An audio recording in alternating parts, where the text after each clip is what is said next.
जय हिंद जय भारत।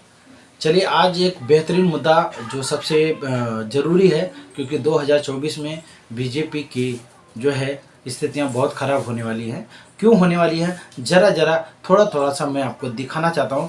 पहले मैं दिखाता हूं भ्रष्टाचार का जो सबसे पहला नमूना है वो दिखाना चाहता हूं, जिस पे बहुत, क्योंकि प्रभु श्री राम ना इस तरह से नाराज़ है बीजेपी के ऊपर में कि उसका सबूत सामने आ रहा है। तो चलिए ये क्लिप देखते हैं।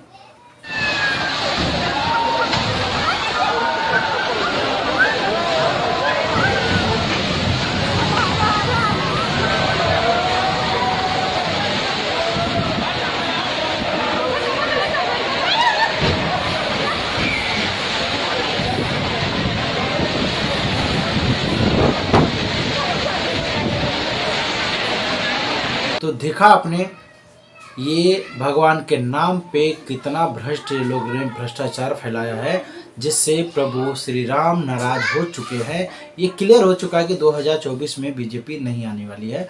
पहला चीज़ आपने देख लिया। दूसरा चीज़ आपको दिखाता हूँ, मध्य प्रदेश से शिवराज चौहान की भी अब स्थितियां खराब हो चुकी हैं। सबसे पहले मैं वो चीज़ दिखाना चाहता हूँ, शिवराज सिंह चौहान के पाले हुए गुंडों का जो अस्तित्व वो दिखाना चाहता हूँ। एबीपी न्यूज़ के एंकर जब गए थे रिपोर्टिंग करने के लिए, तो वहाँ पे कैसे उनके साथ में बदतमीजी और कैसे उनके साथ में दंगई की गई, ये क्लिप वो भी आप देख लीजिए। चलिए देखिए। विश्वास सारंग अगर शिवराज सिंह चौहान का नाम नहीं ले रहे हैं, इसका मतलब आपको परेशानी है। आप मुझे नसीहत मत दीजिए, नसीहत आप अपनी ये कह रहे हैं, हमको कह रहे हैं कि हम बात नहीं कर रहे हैं, हम सबसे बात कर रहे हैं। आप एंकर हो गए, ये सब बातें नहीं कर सकते। मुख्यमंत्री का नाम ले सकते, कैसे ले सकते हो मुख्यमंत्री? शिवराज सिंह चौहान का नाम क्यों नहीं ले सकता मैं? क्यों नहीं ले सकता? क्यों नहीं ले सकता?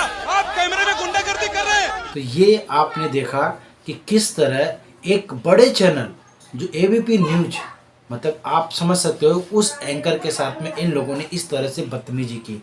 यानी बीजेपी पूरा भ्रष्ट, दंगाइयों का, भ्रष्टाचारियों का पार्टी है। क्यों है? क्योंकि आप देखो, जो विपक्ष में लोग रहने वाले हैं उन पे ईडी का, सीबीआई का सारा जांच चल रहा है, लेकिन जो बीजेपी में है वो उनके ऊपर में नहीं है। क्योंकि यानी बीजेपी में वो सारे लोग गए जो भ्रष्टाचारी थे, सभी लोग चले गए। ठीक है, मैं ऐसा क्यों कर रहा हूँ? देखिए, भ्रष्टाचार ऐसा नहीं कि बीजेपी आई तभी हुआ। भ्रष्टाचार कांग्रेस के टाइम से ही था, लेकिन भ्रष्टाचार एक समझ लो बवासीर की बीमारी की तरह है, जो धीरे धीरे अपनी जगह बनाती है, लेकिन वक्त आने पे वो उभर के दिखाती है।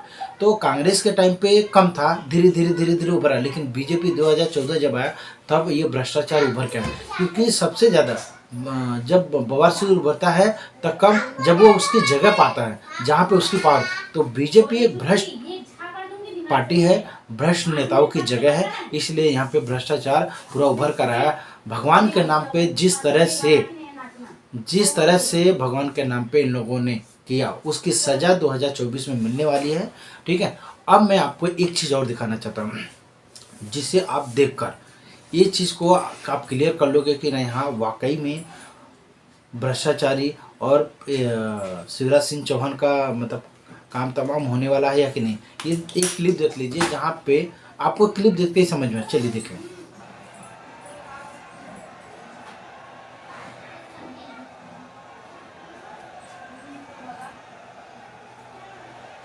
वहाँ पे रोक लेना।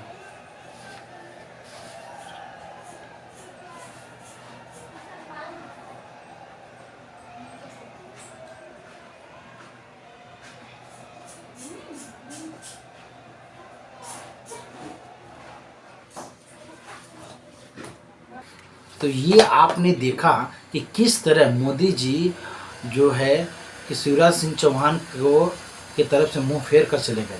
ठीक है, ये आप देख लो। उसके बाद अब आपको बताता हूँ कि ये भ्रष्ट और दंगाइयों की सरकार कैसे है। क्योंकि आप देखो, दीपक का दिल्ली का दीपक है ना, उसके बाद में बजरंग दल, आप देख लो मेरे तस्वीर में कैसे ये थाने में घुसकर धमकी दे रहे हैं, मार रहे हैं। और इस टाइम पे समझ लो कि पुलिस प्रशासन की भी पावर बढ़ी हुई, किसी के ऊपर में भी केस कर रहे हैं, किसी के ऊपर में मतलब कि कोई भी केस लगा के उसे अंदर डालने का पूरा काम कर रहे हैं। क्योंकि सरकार के हाथ में है पुलिस, पुलिस इतना हो गई है, पुलिस ऐसी हो गई है कि जिसकी कोई सीमा नहीं। एक पुलिस की भी तस्वीर आपको दिखाई दे रहा होगा कि कैसे एक गरीब आम आदमी पे अपना जो कि पावर दिखाता है। लेकिन जब आपके पास हिम्मत हो, ताकत हो, दिखाना चाहिए। इस महिला ने भी कैसे दिखाया पावर, ठीक है। कभी भी आप ये मत सोचिए कि हम क्या होगा, सीधा सीधा आप गलत नहीं हो और सामने वाला गलत कर रहा तो आवाज़ उठाना चाहिए। और ये आवाज़ उठेगा 2024 में। इस 2024 में बीजेपी को इस बात का पता चल जाएगा कि भ्रष्ट और दंगा करने का नतीजा क्या है। और सच हमेशा सच सच होता है। और आखिरी में जाते जाते मैं आपको बता देना चाहता हूँ कि सच्चाई छुप नहीं सकती बनावट के वसूलों से, और खुशबू आ नहीं सकती कागज़ के फूलों से।